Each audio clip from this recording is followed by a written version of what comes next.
People spend years fighting some of the most resilient plants on Earth.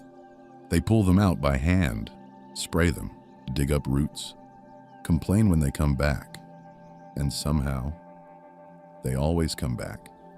Through cracks in concrete, along fences, inside dry, neglected corners where almost nothing else survives. At some point you have to wonder, what if these plants are not mistakes? Because while people spend enormous energy removing them, they're also searching for the exact things many of these plants already contain: minerals, nutrition, resilience, soil repair, survival food. It's a strange contradiction. The harder people fight some of these plants, the more aggressively nature seems to return them, almost as if they were designed to survive where other plants fail. Modern gardens often prioritize control, perfect edges, clean, empty soil, nothing growing where it shouldn't. But nature rarely works that way. Nature fills empty ground, protects exposed soil, sends resilient plants into damaged spaces, and sometimes the plants people value least turn out to be the most useful ones growing there. Nettles, the plant people. Fear and then eat. Nettles almost feel hostile at first. Dense dark green growth, aggressive spreading, a sting that burns instantly against skin. Many gardeners spend years trying to remove them completely, and yet nettles have been used as survival food for centuries. Once dried or cooked, the sting disappears entirely. The leaves become deeply nutritious, rich in iron, magnesium, calcium, and even protein. Steam rising from nettle tea has an earthy smell almost like deep forest soil after rain. Some people turn it into soup. Others use it in compost tea because the plant stores so many minerals from rich, damp ground. And the strange part is how unstoppable it feels. Cut it back, and it returns. Year after year. Not delicate, not fragile. A survival plant growing with almost frightening determination. Purslane, the weed growing through concrete. Purslane survives where heat destroys almost everything else. It spreads low across dry ground with thick, succulent leaves that hold water surprisingly well. People usually pull it instantly without recognizing it.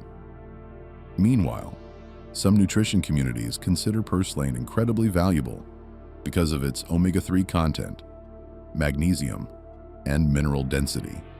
The taste surprises people too. Cool, crunchy, slightly lemony during hot weather. It grows through sidewalk cracks, dry gardens, abandoned spaces, places that look almost lifeless. And somehow, purslane still stays green. That resilience feels important. Like nature quietly placing food in the exact environments where survival becomes hardest. Dandelion, the plant that refuses to disappear. Almost everybody knows dandelions, and almost everybody fights them. Lawns, driveways, garden beds. People remove them constantly, and they still return, again and again. Their roots push deep underground, pulling nutrients upward. From lower soil layers, many shallow plants never reach. The leaves are edible. The flowers support pollinators. The roots have long been used in teas and roasted drinks. And despite being treated like a problem, dandelions behave like one of the most determined plants in nature. There's something strangely symbolic about that. A plant people spend enormous effort destroying, that keeps returning anyway. Lamb's quarters, the forgotten ancient spinach.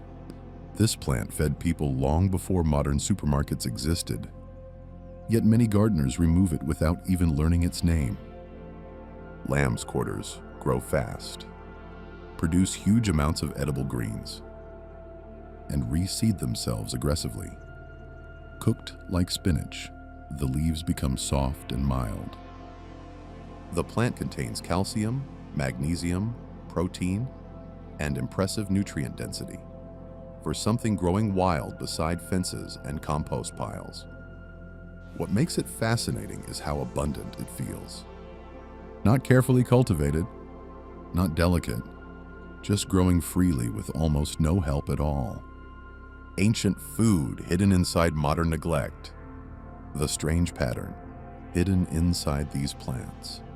Many modern gardens spend enormous energy removing the exact plants nature keeps trying hardest to grow. That realization changes the way these weeds start to look, because resilience itself may be part of their value. These plants survive drought, poor soil, heat, neglect. They reseed aggressively, protect exposed ground, return after damage. Almost like nature keeps selecting the strongest survivors over and over again. And maybe that persistence is not accidental. Plantain, the backyard survivor. Plantain grows in pathways, compacted soil, and places constantly stepped on by people. It stays low to the ground, tough, difficult to kill. For generations, people associated plantain with traditional healing and survival use. The leaves appear simple at first, nothing flashy, nothing dramatic. But that quiet durability is exactly what makes the plant remarkable. Even in hard, dry soil, it survives. Even when damaged repeatedly, it returns. Some survival gardeners see plantain less as a weed and more as proof that life constantly adapts to pressure. Chickweed, softness in cold weather. Unlike the tougher, aggressive weeds, chickweed feels gentle. Small green leaves spread low across cool, moist soil, like a living carpet. It thrives during cooler seasons, when many plants struggle. Fresh chickweed has a soft texture and mild flavor that works surprisingly well in salads and soups. And when morning moisture collects across its leaves, entire patches can almost glow softly in low light. It feels delicate. But beneath that softness is another resilient survivor, capable of spreading quickly through neglected ground. Wood sorrel, the tiny wild citrus plant. Wood sorrel feels almost playful compared to the others. Tiny clover-like leaves, delicate stems, a bright lemon flavor that surprises nearly everyone who tastes it for the first time. It often grows in shaded corners and along forest-like ground where moisture stays trapped longer. Children sometimes discover it accidentally while exploring outside. And that moment matters because it creates a strange realization. Something people might normally remove without thinking can taste fresh, citrusy, and completely alive.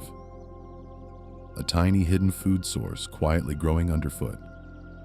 Maybe that's the deeper lesson inside all these plants. Nature rarely wastes energy, and the plants people fight hardest are often the ones most biologically determined to survive. Not weak plants, not accidental plants, but resilient systems carrying nutrients, minerals, regrowth, and adaptation directly into damaged ground. Perhaps hidden abundance has been growing around us the entire time, quietly returning each season, whether people welcome it or not.